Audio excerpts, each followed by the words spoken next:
Imagine waking up one day and realizing that your paycheck no longer buys food. Your savings? Worthless. Your job? Gone. Not because of a war, not because of a natural disaster, but because someone, somewhere, chose to pull the economic strings. In today's video, we're diving into the chilling truth behind how economic theories and policies were used, not to build economies, but to control people. This is not just a story of numbers and graphs. This is a story of power, ideology, betrayal, and blood. This is people who used economics as a weapon. Throughout history, leaders have sought ways to maintain control through armies, police, propaganda, and economics. Unlike weapons of war, economic policy is silent, abstract, but its effects can be just as deadly. When used responsibly, economics uplifts societies, reduces poverty, and builds stability. But when manipulated, when turned into a tool of domination, it becomes one of the most devastating weapons ever wielded. We'll begin with a name you've likely heard: Joseph Stalin, a man who turned an economic idea into a machine of suffering. The Soviet Union,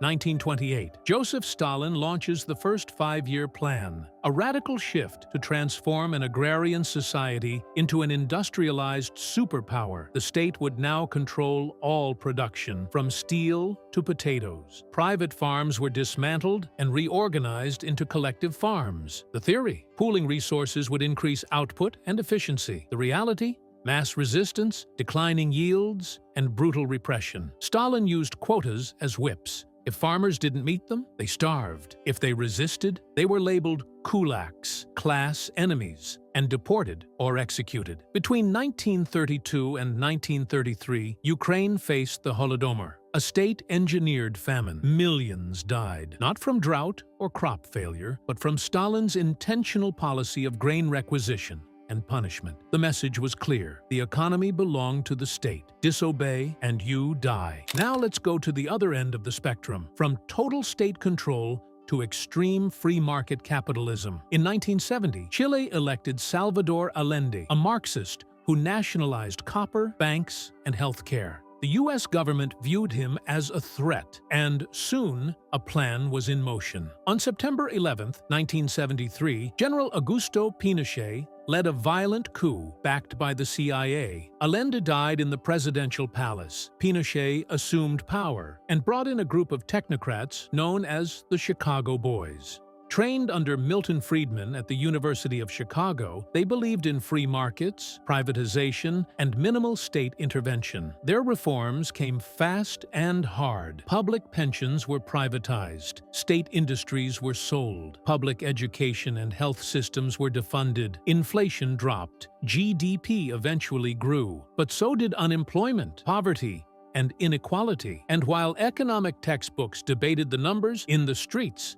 the military hunted dissidents. Thousands were tortured. Many were never seen again. The Chicago Boys claimed their policies were scientific, but in reality, they were shielded by dictatorship, and the pain was borne by the poor. What happens when economic theories, good or bad, are handed to authoritarian leaders? They become tools, not of growth, but of obedience. In Zimbabwe, Robert Mugabe printed money to cover government expenses, causing hyperinflation that wiped out entire life savings. In North Korea, rationing and currency reforms ensured loyalty, rewarding allies, starving enemies. In Venezuela, years of price controls and currency manipulation collapsed what was once Latin America's richest nation. In all these cases, the motive was the same: maintain political power, no matter the cost. You might think economists are neutral, that they simply analyze data. But as history shows, economists can shape entire destinies. In Chile, Milton Friedman argued that a free economy would eventually lead to a free society. But Pinochet's Chile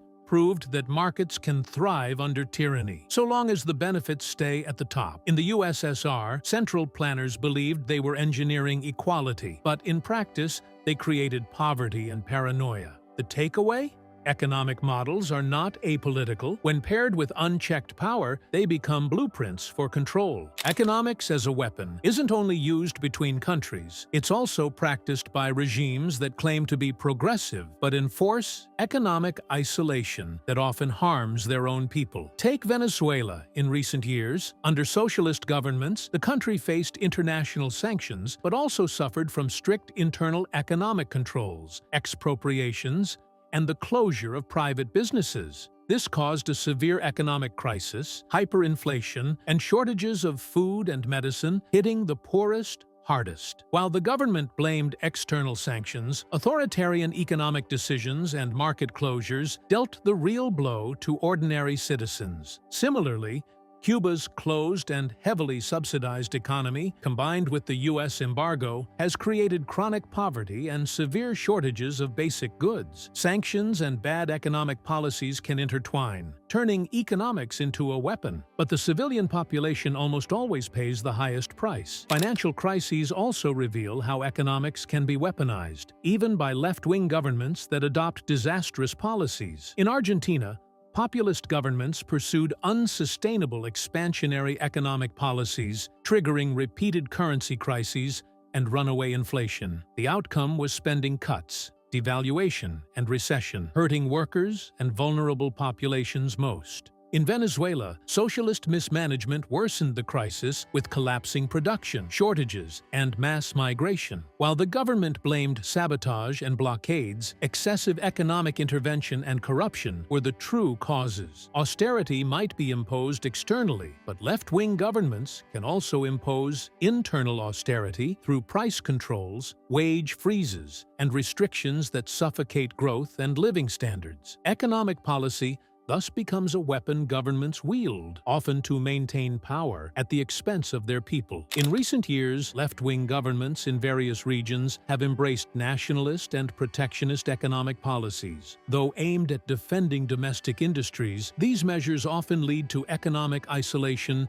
and stagnation. For example, several Latin American countries restricted imports and controlled currency to protect local industry, resulting in shortages, inflation, and declining foreign investment. While rhetoric emphasizes sovereignty and defending workers, such policies frequently harm consumers, raise prices, and discourage trade partnerships. Instead of integrating into the global market, some leftist regimes opt for closure and state control, turning economic policy into a weapon against the market that ultimately stifles growth and employment. So what can we learn from all this? Ideology isn't enough. Whether it's Marxism or neoliberalism, no theory is immune to corruption when enforced without accountability. Democracy matters. Even the best economic policies can become dangerous when imposed by force. We must ask who benefits. Behind every economic reform, someone gains power, and someone loses it. And most importantly, economic freedom without political freedom